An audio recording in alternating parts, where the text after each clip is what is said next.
Alors, on va attaquer la partie animation et on va maintenant s'intéresser donc en premier lieu à ce qu'on appelle la timeline, donc la petite palette de chronologie qu'on trouve juste en bas de l'écran. Alors, si vous ne la voyez pas et que vous voyez le catalogue, vous avez la petite icône juste en haut ici, chronomètre, là, vous voyez qu'en fait, je peux basculer du catalogue vers la chronologie ou inversement. Du coup, voilà, faites attention à ça, hein. Vous pouvez basculer de l'un à l'autre parce que ça vous permet quand même de glisser éventuellement des objets animés et repasser sur la chronologie par la suite pour les retravailler. Alors la chronologie, la fenêtre, on va partir donc d'en haut à gauche. Donc déjà vous voyez qu'ici j'ai une animation dans ma liste, une seule, avec des paramètres d'animation prédéterminés que moi-même j'ai définis. Ensuite, la fenêtre de chronologie ici, vous allez avoir la durée en fait d'animation et le nombre d'images par seconde. Donc pour avoir au moins une fluidité minimale correcte, on va dire 25 images, 24, 25 c'est bien. Ici je suis sur 10 secondes d'animation, donc on le voit très bien dans la chronologie, hein, je vais de 0 à 10.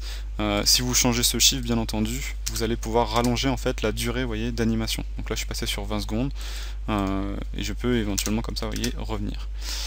Ensuite, on va avoir ici donc toute la partie de ce qui va être animé. Donc là pour l'instant j'ai aucune chose qui est animée dans ma scène, donc forcément je ne vois rien. Mais ici je vais pouvoir donc atteindre l'animation des matériaux, l'animation des objets, l'animation des héliodons, des lumières, des caméras, tout ce qui est animé apparaîtra dans la liste ici. Si jamais vous avez besoin de travailler sur une liste hiérarchique et non pas ici d'avoir uniquement visuellement un seul élément animé, donc vous voyez que forcément comme on est docké en bas ici, on ne peut pas vous afficher toute la hiérarchie. Vous avez quand même un mode ici, plein écran en bas à droite, là, qui va vous montrer donc une fenêtre complète de chronologie. Donc vous voyez que là, du coup on remplace par le catalogue. Et là ici vous aurez toute la liste hiérarchique de vos animations et toutes les images clés qui seront associées.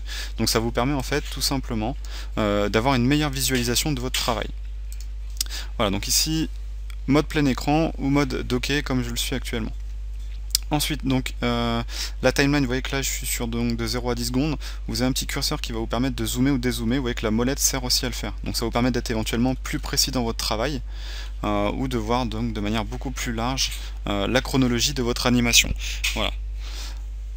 Bien entendu, vous avez tous les contrôles classiques de navigation dans cette chronologie, alors avec bien sûr la possibilité de revenir à la première image de la séquence ou d'aller à la dernière, reculer d'une image, avancer d'une image, ou tout simplement de mettre play.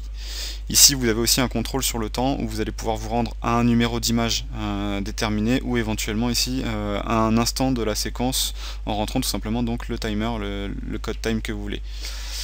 Le mode enregistrement, lui, il servira donc à enregistrer des images clés en animant des objets, de l'héliodon, des matériaux, plein de choses comme ça, des états en fait. Donc ça, on le verra plus tard. Ensuite ici c'est pour les boucles, donc vous allez pouvoir faire boucler des animations, vous réalisez un parcours, que ce soit vous le faites boucler, vous voulez tout simplement donc rentrer le nombre de boucles nécessaires en activant la boucle, et ça va donc répéter l'animation quoi qu'il arrive dans le film global. Ensuite, on va avoir un mode vitesse constante. Le mode vitesse constante, c'est tout simplement quand je vais animer en fait un parcours de caméra. Si je coche vitesse constante, j'ai la même vitesse du début à la fin. C'est-à-dire qu'en gros, le parcours de caméra va s'animer par défaut sur les 10 secondes d'animation ici quand je vais le créer, donc ça on le verra plus tard. Il aura donc une vitesse déterminée parce qu'il va définir donc tout simplement, la vitesse sera calculée automatiquement, hein.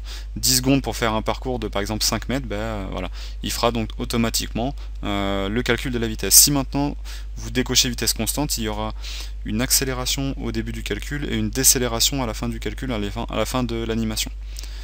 Le mode OpenGL lui vous permet tout simplement en fait d'avoir un affichage OpenGL un peu plus basique, mais peut-être un peu mieux défini au niveau des arêtes pour mieux voir éventuellement les animations de ce que vous êtes en train de réaliser. Voilà comment fonctionne donc la timeline, la chronologie.